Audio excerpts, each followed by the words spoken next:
යුරෝපා රටක් සිහිගන්වන ඉන්දියාවේ මෙට්‍රෝ අත්දැකීම් පුංචි මුදලකට අසීමාන්තිකව ආහාර පාන ලබා දෙන රටක්.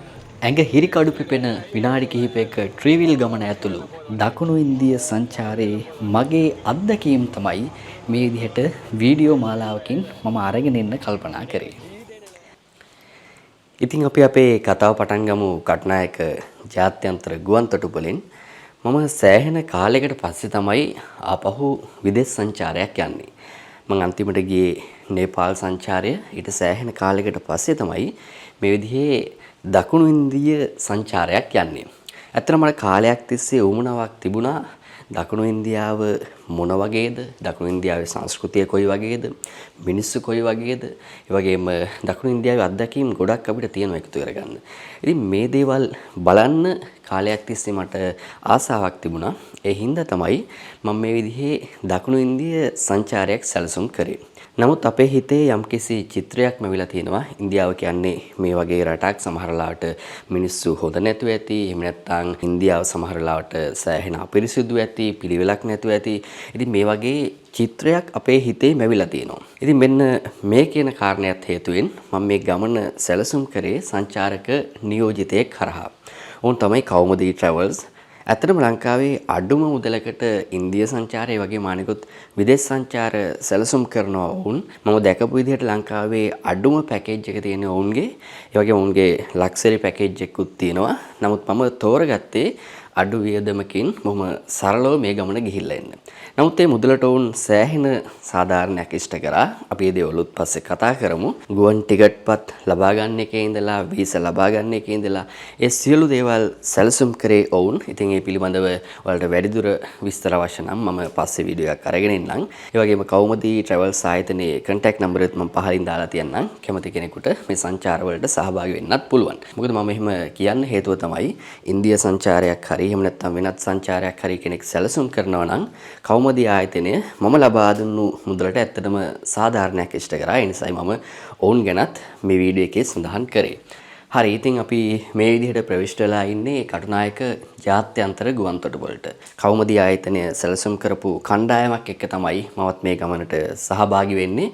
ඉතින් මේ යන අතරේ කටුනායක ජාත්‍යන්තර ගුවන් තොටුපළේ ස්වභාවය ටිකක් ඔයාලා හොඳින් නිරීක්ෂණය කරන්න. මොකද අපේ රටේ ගුවන් තොටුපළ මහා පරිමාණ ගුවන් තොටුපළක් තරම් නැති වුණත් සැලකිය යුතු පිළිවෙලක් සහ ක්‍රමානුකූල බවක් දකින්න පුළුවන් කමක් ලැබෙනවා. ඒ වගේම ගුවන් තොටුපළ අභ්‍යන්තරයේ තියෙන කඩසාප්පු පවා ඊටමත් ආකර්ශනීය ආකාරයෙන් දැක බලා ගන්න පුළුවන් කමකුත් ලැබෙනවා. මොකද මම මේ දේවල් ඔයාලට බලන්න කියලා කියන්නේ අපි ගමන් කරන්නේ වෙනත් රටකට යද්දී අපි සංසන්දනාත්මකව බලන්නේ ලංකාවත් එක්ක. ඉතින් කොහොම වුණත් වෙනස් අත්දැකීමක් හොයාගෙන තමයි අපි ඉන්දිය සංචාරයේ යන්නේ. වෙනත් රටක වෙනස් මිනිස්සු එක්ක වෙනස් අත්දැකීම් ගොන්නක් මේ සංචාරයේ මම ඔයාලට සමීප කරනවා. ඉතින් කොහොම වුණත් අද දවස සෑහෙන වැහිබර කාලගුණයක් තියෙන දවසක්. අපි ගමන් කරන්නේ ඉන්ඩිගෝ ගුවන් සමාගමට අයත් ගුවන් යානයක. ඔයාලට පේනවා ඇති ඈතින් ගුවන් යානය දිස් වෙනවා. නමුත් සෑහෙන වර්ෂාවක් තියෙනවා. ගුවන් යානයේ දර්ශන පවා සමහර ලාට ඔයාලට බොඳ වෙලා තමයි පේනවා ඇත්තේ. ඉතින් ඔන්න අපි ඉන්ඩිගෝ ගුවන් යානයට තමයි මේ විදිහට ප්‍රවිෂ්ඨ වෙන්නේ. තරමක් විශාල ගුවන් යානයක්. නමුත් මේ ගුවන් යානයේ ආහාර පාන අපිට ලබා දෙන්නේ නැහැ. පැයකමාරක විතර ගුවන් ගමනක් තමයි තියෙන්නේ ලංකාවේ කටුනායක ජාත්‍යන්තර ගුවන් තොටුපළේ ඉඳලා දකුණු ඉන්දියාවේ චෙන්නයි ගුවන් තොටුපළ දක්වා. ඉතින් මේ ගුවන් ගමන පිළිබඳව මම ලොකු විස්තරයක් මේ වැඩසටහනේ අරගෙන ඉන්නේ නැහැ. මොකද අපි බලන්න යන්නේ ඉන්දියාවනේ. ඒ නිසා මම ඉන්දියාවේ අත්දැකීම් මූලික කරගෙනයි මේ වැඩසටහන කරන්නේ. කොහොම නමුත් පැයක විතර ගුවන් ගමනකින් පස්සේ ඔන්න අපි ඉන්දියාවේ චෙන්නයි ගුවන් තොටුපළට සේන්දු වුණා. ගුවන් තොටුපළේදී අපේ වීසා පරීක්ෂා කරනවා. ඊට පස්සේ අපි ගුවන් තොටුපළ අභ්‍යන්තරයට තමයි මේ විදිහට ප්‍රවිෂ්ඨ වෙන්නේ. ඉතින් ඔයාලට දැක බලා ගන්න පුළුවන් වෙයි මේ තමයි චෙන්නයි ගුවන් තොටුපළේ අභ්‍යන්තර ස්වරූපය. ඉතින් අපේ රටේ ජාත්‍යන්තර ගුවන් තොටුපළ සහ දකුණු ඉන්දියාවේ ජාත්‍යන්තර ගුවන් තොටුපළ එකිනෙකට සංසන්දනය කරගන්න පහසු වෙන්නයි මම බණ්ඩාරනායක ජාත්‍යන්තර ගුවන් තොටුපළේ ස්වරූපය මුලින් ඔයාලට පෙන්වුවේ. ඉතින් මට පේන විදිහට නම් චෙන්නයි ගුවන් තොටුපළ ලොකු ආකර්ශනීය බවක් දකින්න පුළුවන් කමක් ලැබෙන්නේ නැහැ. නමුත් මේ ගුවන් තොටුපළේ ඉඳලා බොහොම පහසුවෙන් අනිකුත් නගර දක්වා ගමන් කරන්න බොහොම සැලසුම් සහගත ක්‍රමවේදයක් ඔවුන් නිර්මාණය කරලා තියෙනවා. ඒ තමයි මෙට්‍රෝ සේවාවක් ක්‍රියාත්මක වෙනවා ගුවන් තොටුපළ පර්යන්තයේ ඉඳලම. ගුවන් තොටුපළෙන් අපි එළියට ඇවිල්ලා පාරෙන් අනිත් පැත්තට ගියපුවාම මේ මෙට්‍රෝ සේවය අපිට දකින්න පුළුවන්කම ලැබෙනවා. ටැක්සි තියෙනවා, ඒ වගේම බස් රථ සේවා තියෙනවා. මීට අමතරව මේ මෙට්‍රෝ සේවාව ඉතාමත් වැදගත්. මොකද අපි ඉන්දියාවේ ලබන පළවෙනි අත්දැකීම තමයි මේ මෙට්‍රෝ සේවය. ඇත්තටම මෙට්‍රෝ කියලා කියන්නේ දුම්රිය ගමනක්. ඉතින් ඉන්දියාවේ දුම්රිය ගමනක අත්දැකීමක් තමයි අපිට පළවෙනියටම අත්විඳින්න තියෙන්නේ. ඉතින් බොහොම පහසුවෙන් මෙතනින් ටිකට් එකක් අරගෙන ඔන්න අපි ඉන්දියාවේ පළවෙනි මෙට්‍රෝ අත්දැකීම විඳ ගන්න තමයි මේ සූදානම.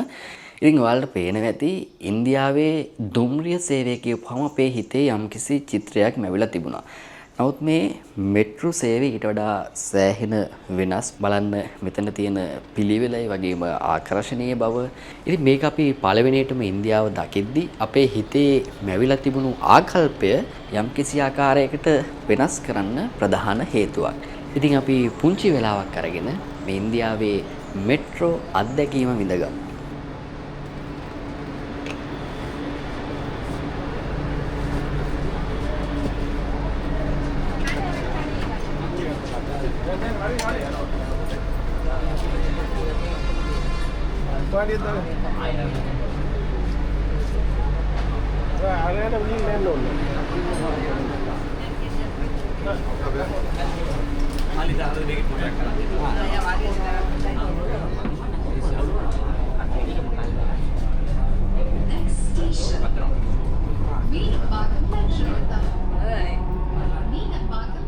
ඉතින් ඔයාලට පේනවා ඇති ඉන්දියාවේ මෙට්‍රෝ කියලා කියන්නේ සෑහෙන දියුණු දුම්රිය සේවාවක්. මේකේ පහසුකම් ගොඩක් තියෙනවා. ස්ටේෂන් එකෙන් ස්ටේෂන් එකට අපි ඉන්නේ කොතනද කියලා බොහොම පැහැදිලිව ඩිජිටලි දක්වලා තියෙනවා. ඉතින් මේ දේවල් එක්ක ඉන්දියාවේ මෙට්‍රෝ කියලා කියන්නේ සෑහෙන දියුණු ඒ වගේම පිරිසිදු පිළිවෙලක් සහිත ප්‍රවාහන ක්‍රමයක්.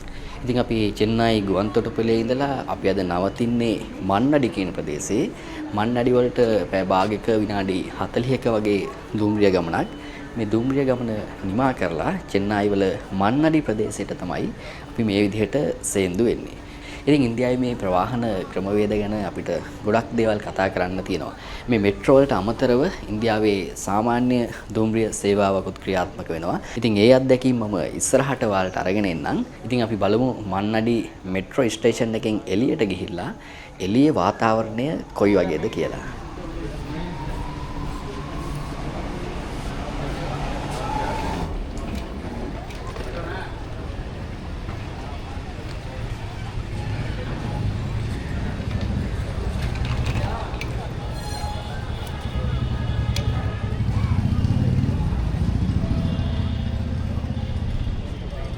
ඉතින් මේ ඉන්දිය සංචාරයේ මම තෝරගත්තේ සාමාන්‍ය පැකේජ් එක කවුමදී ආයතනත් එක්ක කතා කරලා.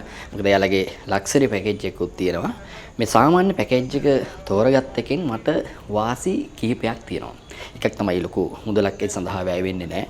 අනිත් කාරණේ තමයි මගේ පැත්තෙන් අත්දැකීම් ගොඩක් මට එකතු කරගන්න පුළුවන්කම තියෙනවා මෙයාලගේ මේ සාමාන්‍ය පැකේජ් එක හින්දා. අපි මන්නඩි ස්ටේෂන් එකෙන් එළියට ඇවිල්ලා මෙතන ඉඳලා පුංචි දුරක් තියෙනවා අපි අද නතර වෙන හොටෙල් එකට. මේ හොටෙල් එක දක්වා යන්නේ ට්‍රීවිල් ගමනකින්. මෙතන ඉඳලා පුංචි දුරයි තියෙන්නේ අපේ හොටෙල් එකට. හැබැයි මේ පුංචි දුර අපි ට්‍රීවිල් එක්ක තමයි යන්නේ. ඉතින් මේ ට්‍රීවිල් එක්ක ගමනක් යනවා කියලා කියන්නේ ඉන්දියාවේදී නම් ඒක වෙනස්ම අත්දැකීමක්. Oma. Ya, lampu. Ya, video ada. Ya. Sana video lagi ada video.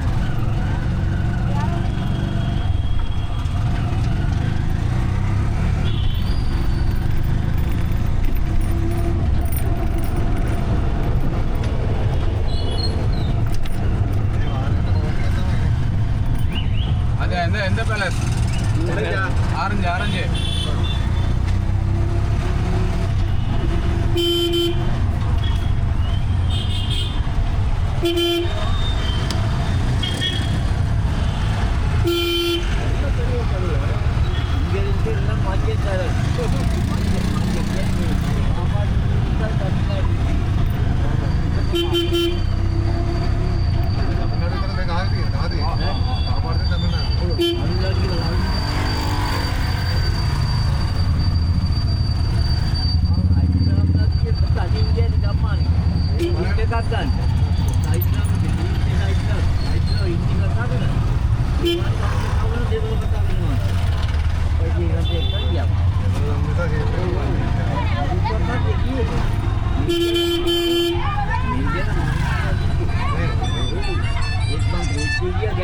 Halo, assalamualaikum. Aswad. ஒரு 6 லட்சம் ரூபா என்ன கேட்குறாங்க அஸ்வாக். இதெல்லாம் ரெடி பண்ணிட்டாப்லையா? ஒரு 6 ரூபா மட்டும் குறையுது, கேட்டு பாருங்க அஸ்வாக் எதுன்னு இருந்தாங்க. கேட்டு வர இருக்கேன், நான் சொல்லிட்டு வெளியே வந்து கேட்டு வரேன். சரி, ஓகே ஓகே.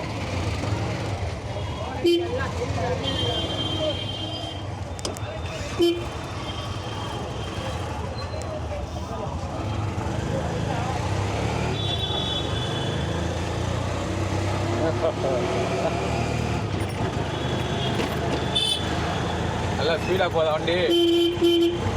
அது என்ன ஸ்பீடு ஹைவேல போகுது வண்டி. ஹைவேல போகுது வண்டி. ஹைவே இப்படி ஜீவிதேடையில் வந்து போமே. ஆமாம், வண்டி ஒன்லி ஹைவேல தான்.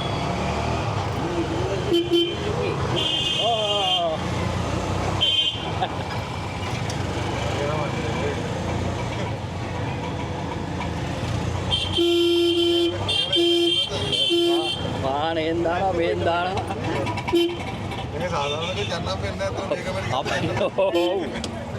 හයිවේල පොදු ඉතින් ඔයාලට පේනවා ඇති විනාඩි කිහිපයක ගමනක් වුණත් ඉන්දියාවේ ට්‍රීවිල් එක යනවා කියලා කියන්නේ සෑහෙන වෙනස් අත්දැකීමක්. ඇඟ හිරිකඩු පිපෙන තරමේ වෙනස් අත්දැකීමක් තමයි මේ ගමන. වාහන එහෙන් දානවා මෙහෙන් දානවා. ඒ වගේම සෑහෙන වේගෙන් තමයි මේ ට්‍රීවිල් එක පදවගෙන එන්නේ. ඉතින් ඉන්දියාවට ආපු පළවෙනි දවසේ මේක අපිට වෙනස්ම අත්දැකීමක්. ඉතින් කොහොමද බොහෝම පුංචි වෙලාවකින් අපි නතර වෙන හොටෙල් එකට අපි ආවා. පුංචි හොටෙල් එකක්. නමුත් පිරිසිදුව පිළිවෙලට මේ හොටෙල් එක තිබුණා. ඉතින් අපි වොෂ් එකක් එහෙම දාගෙන රැට මොන හරි කන්න තමයි එළියට යන්නේ. ඉතින් ඉන්දියාව කියලා කියන්නේ අපි අහලා තියෙන විදිහටත් සෑහෙන කෑම ಜಾති ප්‍රමාණයක් තියෙනවා. ඒ වගේම මිල ගණන් අඩුයි. හොටෙල් ගණනාවක් තියෙනවා. විවිධාකාර හොටෙල් වල විවිධාකාර තත්වයන් තමයි තියෙන්නේ. ඉතින් අපි යනවා මේ ආසන්නයේ තියෙන පුංචි හොටෙල් එකකට. ඉතින් අපි බලමු මෙතන තියෙන තත්ත්වය මොන වගේද කියලා.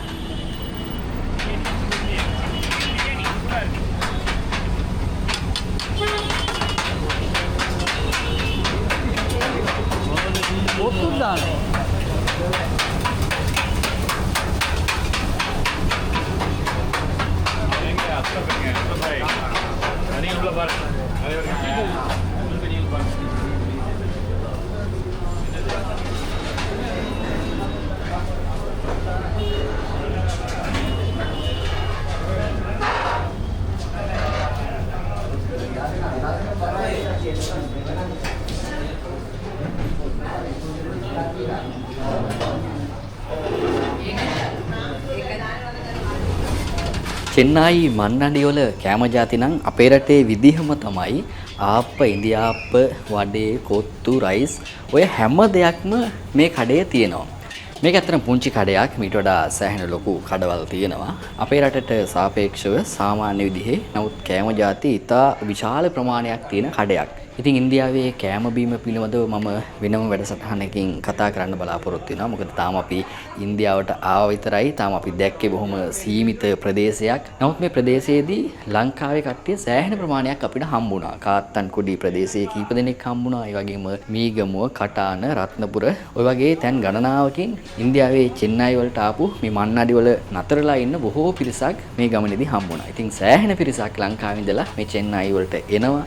ඒ වගේම මේ චෙන්නයි වල මිනිස්සු සෑහෙන හොඳයි. අනිත් එක ස්වරූපේ වුණොත් බොහෝ වෙලාවට ලංකාවේ අපිට ටිකක් සමානකමකුත් තියෙනවා. ඉතින් මේ ඉන්දියාවේ තව කතා කරන්න ඕනේ සෑහෙන දේවල් ප්‍රමාණයක් තියෙනවා. අපි නතරලා ඉන්න හොටෙල් එක පිළිබඳව මම වෙනම කතා කරන්නම්. ඒ වගේම ලංකාවේ ඉඳලා ඉන්දියාවට ආවට පස්සේ ඉන්දියාවේදී අපේ ලංකාවේ රුපියල් ඉන්දිය රුපියල් බවට මාරු කරගන්න ඕනේ. ඉතින් මේ සඳහා තැන් ගණනාවක් තියෙනවා.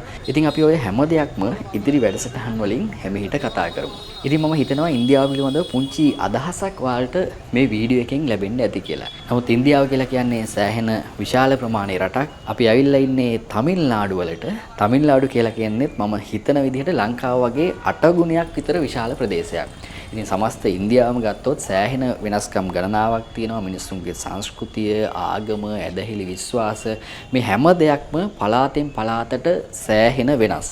ඒ වගේම හෙට දවසේ තමිල්නාඩු වල ඉඳලා ආන්ධ්‍රා ප්‍රදේශයට අපි යන්න බලාපොරොත්තු වෙනවා. මොකද ආන්ධ්‍රා ප්‍රදේශයේ තියෙනවා ලංකාවේ බොහෝ දෙනෙක් අතර ජනප්‍රිය තිරුපති දේවාලය. ඒකත් ඇත්තටම සෑහෙන වෙනස් අත්දැකීමක්. මොකද තමිල්නාඩු වලට වඩා සෑහෙන වෙනස් ආන්ධ්‍රා ප්‍රදේශය. ඉතින් ඔය සියලු අත්දැකීම් එක්ක අපි ඊළඟ වීඩියෝ එකකින් හම්බෙමු. ඔයාලගේ අදහස් අනිවාර්යෙන්ම කමෙන්ට් එකකින් දාගෙන යන්න. ඒ වගේම ඉන්දියාව පිළිබඳව ඔයාලගේ විවිධාකාර අත්දැකීම් ඇති සමහර කට්ටියට ඉතින් එහෙම අත්දැකීම් තියෙනවා නම් ඒවත් අනිවාර්යෙන්ම කමෙන්ට් එකකින් දාගෙන යන්න. ඉතින් ඉන්දියා සංචාරයේ ඊළඟ වීඩියෝ එකකින් අපි හම්බෙමු. මම බුද්ධික මහේෂ් කොඩිකාර.